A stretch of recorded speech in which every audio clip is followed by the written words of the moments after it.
putting it all on the line to finally build premium parallettes. Wait, I can't show these yet. And with all on the line, I mean $80, which is how much the materials cost. Not too bad compared to these prices. In this video we're not only building them, we are also gonna put them through a strength test and see how my friend likes them. Oh my god! Can my parallettes with a budget of $80 compete with other brands? Let's find out. Unfortunately, not everything's gonna go as smooth as these parallettes are going to be, at least according to the last video anyways, that nobody watched. So these are the materials that I've bought for this. One metal sheet, a wooden stick, some paint and the screws, which I already had. And of course we're gonna need some tools as well. And first thing I do is outline the shape of the metal side pieces. Pro tip, do it before you buy the metal, so that you know everything fits. I'm using a beamer to project the shape onto the wall and trace it with a pencil. It's very important to trace around the mouse cursor as well. Nice work, Dario. Then I cut it out and put it 4 times on the metal plate. Easier said than done? Yes, because unlike in my half-size version, the shape didn't fit and I had to modify it until it did. Took an hour. Anyways, now it's time to cut the metal, and I was nervous for this. I researched on how to cut metal sheets precisely, and the best way seemed to be with a plasma cutter. But that would cost about $2 and wasn't an option right now. So I tried finding steel blades for my jigsaw, and look at that. These can handle up to 6.4 millimeters of steel apparently. Let's put that to the test. It actually works. Very slowly, and I have to cool the blade off after cutting about 5 centimeters or about 20 seconds. Alright, not too bad. Hello? The metal flakes are flying everywhere and I have to protect my eyes. It feels like committing war crimes against the steel. But once I had the first piece in my hand, I knew it was worth it. Absolutely beautiful. I noticed that the steel was extremely stable and wouldn't bend if a truck drove over it. So I decided to scrap the idea of bending it in the middle.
I cut out the other pieces and it was done.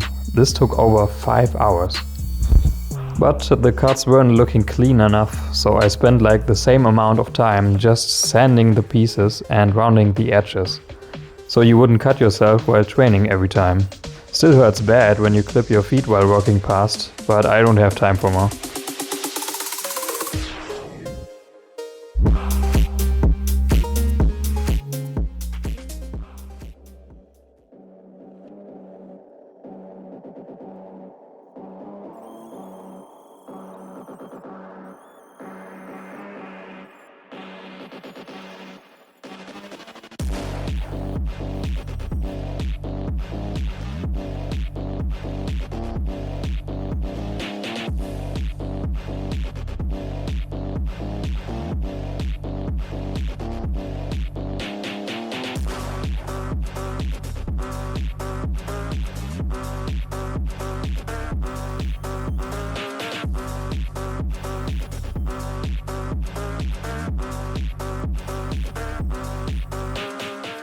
I tried a few methods and all of them turned out to be quite tedious.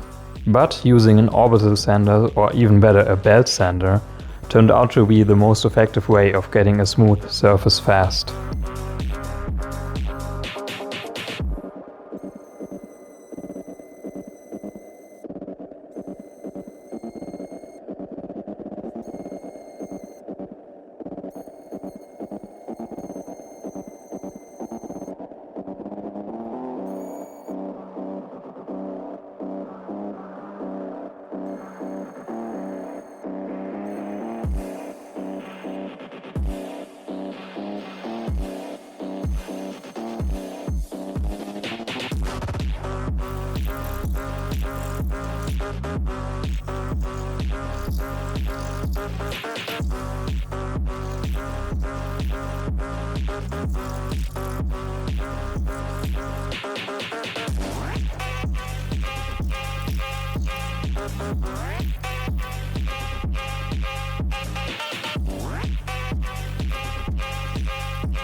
Hardest part is over, or so I thought. Now it was time to drill the holes for the screws. Now if we look at the Parallettes from Gornation, for example, they only use one screw on each side, and I have seen the wood twist and somebody fall badly in a one-arm handstand because of it. We don't want that, so I decided to use 2 screws on each side.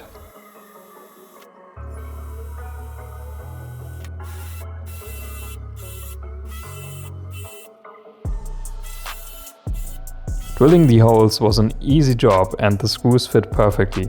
Time to cut the wooden bar. I wanted an oval shape and the bar was round. I knew it was gonna be tricky to cut a round wooden bar, and I wasn't wrong. I made my first cut and quickly noticed that it wasn't very exact and my circular saw wouldn't even cut anything anymore once I reached the end. But somehow I didn't fuck it up completely and I'm okay with the result. But I still had to cut it in half at an angle, which I don't look forward to. And the cut was bad. I tried again and it sucked again, and again and again.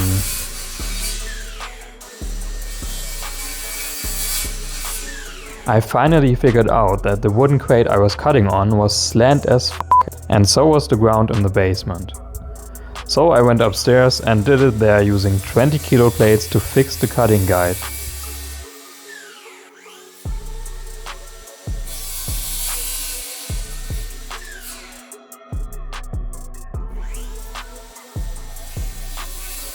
And that worked well enough. Whew, okay, all we need to do now is to paint the metal pieces and put it together. What could go wrong at this point? A whole lot, as it turns out.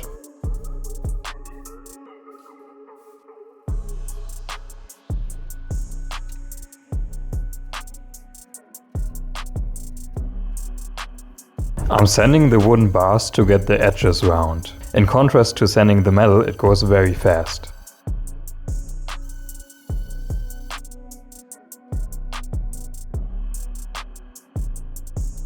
Now I drill holes in the wood where the screws go. If I wouldn't do this, there would be more of a chance of the wood breaking and it would be way more difficult to get the screws in or out. I finally put it together and this is an absolute weapon. But I quickly found out that I was able to scratch the paint off with just my nails. So I asked my friend Google and it said, "Use primer, idiot." Ah shit, here we go again.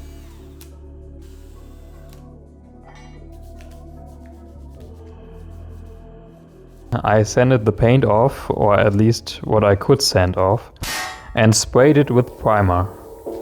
Then the next day with the grey paint again. And look at that, it still flakes. Not sure what I'm doing wrong at this point, but this is gonna have to cut it for now. But are they stable? Over 200 kilos, no problem. They are by far the most stable parallettes I've ever tested. Not even a little bit of wiggle room. These are absolutely beautiful. Time for the final test.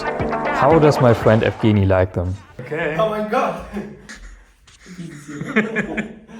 Ja, geil. Boah, die sind auch schön schwer.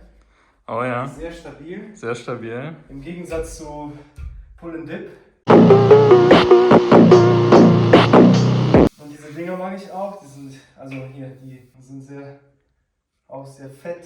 Ansonsten sieht das aus wie vom Werk, wirklich.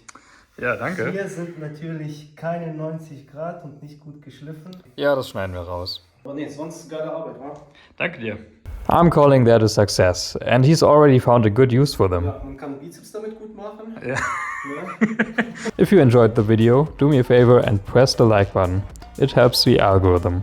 I'm gonna leave you with that. See you next time. Alright, to avoid scratches on the floor, I used an old resistance band, by the way.